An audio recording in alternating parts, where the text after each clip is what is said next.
दोस्तों नमस्कार प्रणाम। आप देख रहे हैं द अस्त्रा न्यूज। मैं अनिल कुमार यादव अपने यूट्यूब चैनल पर आप सभी लोगों का स्वागत और अभिनंदन करता हूं। आज मैं देश के हर नागरिक पर जो कर्ज बढ़ता जा रहा है उसी पर चर्चा के लिए आया हूं। दोस्तों आप लोगों को जानकर ये हैरानी होगी यानी कि भारत में रहने वाला हर नागरिक 4.8 लाख रुपये का कर्जदार है। आप सोच रहे होंगे कि मैंने तो किसी से 1 रुपया लिया ही नहीं तो मेरे ऊपर कर्जा कैसा। लेकिन यह राष्ट्रीय कर्जा है जो देश की सरकारों ने, चाहे वो कांग्रेस रही हो, बीजेपी रही हो, इन सरकारों ने कभी कभी या विदेश से, विश्व बैंक से या इस तरह की जो कर्ज देने वाली कंट्रियां हैं उनसे कर्जा लिया हुआ है और वही कर्जा बढ़ करके अब 4.8 लाख रुपये प्रति व्यक्ति हो गया है। मार्च 2023 में यह 3.9 लाख रुपये था। बीते 2 साल में इसमें 23% की बढ़ोतरी हुई है, यानी कि अब हर भारतीय के ऊपर औसतन 90,000 का कर्जा केवल 2 साल में बढ़ गया है। रिजर्व बैंक ऑफ इंडिया यानी RBI ने जून 2025 की फाइनेंशियल स्टेबिलिटी रिपोर्ट में यह जानकारी दी है। कर्ज बढ़ने का मतलब है कि लोग पहले से ज़्यादा उधार ले रहे हैं, कर्ज ले रहे हैं। इसमें होम लोन है, पर्सनल लोन है, क्रेडिट कार्ड का बकाया है और अन्य रिटेल लोन भी शामिल है। नॉन हाउसिंग लोन जैसे पर्सनल लोन और क्रेडिट कार्ड का लोन बकाया सबसे ज़्यादा है। ये लोन टोटल डोमेस्टिक लोन का 54.9% है। ये डिस्पोजेबल यानी कि खर्च वाली इनकम का 25.7% हिस्सा है। हाउसिंग लोन का हिस्सा 29% है और इसमें ज़्यादातर उनका है जो पहले लोन लिए हैं और दोबारा लोन ले रहे हैं।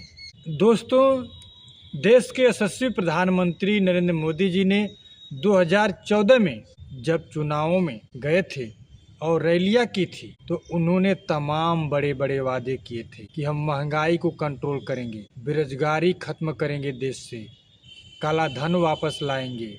इस तरह की तमाम बड़े बड़े वादे उन्होंने किए थे। उन्होंने एक भी वादा पूरा नहीं किया, बल्कि कांग्रेस के समय में जो महंगाई, जो समस्याएं थी, उन समस्याओं को प्रधानमंत्री मोदी जी की सरकार ने सीधे दुगना कर दिया। जैसे मनमोहन सिंह की सरकार में सिलेंडर 400 रुपये में मिल जाता था, आज वही सिलेंडर 1000 से 1200 रुपये में मिल रहा है। मनमोहन जी की सरकार में पेट्रोल 70 से 75 रुपये में मिल जाता था, डीजल 55 रुपये तक मिल जाता था। आज पेट्रोल 100 के पार तक चला गया है और डीजल 90 रुपये में मिल रहा है। और काले धन की बात करें तो काला धन जहां कांग्रेस सरकार में था, उस धन से प्रधानमंत्री मोदी जी की सरकार में जो आंकड़ा आया है, जो स्विस बैंक ने आंकड़ा दिया है इन 10 सालों का, उसके बीच में वह काला धन 3 गुना बढ़ गया है। अगर आप इस तरह का सवाल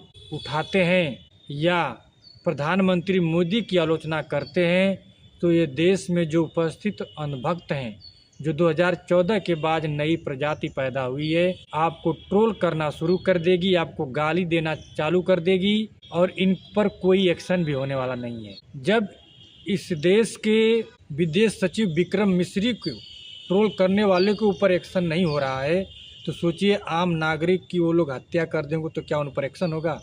नहीं होगा। क्योंकि आप प्रधानमंत्री मोदी जी की आलोचना करते हैं तो आप देशद्रोही समझे जाएंगे। सवाल मत पूछना। अगर आप सवाल करते हैं तो आपको जेल की हवा भी खानी पड़ सकती है। आपकी आवाज़ को दबाने के लिए इस सरकार में तरह तरह के हथकंडे अपनाए जा रहे हैं। लोग डर के मारे खामोश हैं। इस देश को विश्व गुरु बनाने की बात करते थे हमारे देश के प्रधानमंत्री मोदी जी, लेकिन इस देश का विदेश नीति, उनका जो विदेशों में दौरा रहा है, हर जगह उनकी कूटनीति फेल हो गई है। तो दोस्तों अगर यह जानकारी आप सभी लोगों को अच्छी लगी हो तो प्लीज़ चैनल को लाइक कीजिए, सब्सक्राइब कीजिए, शेयर कीजिए। नमस्कार।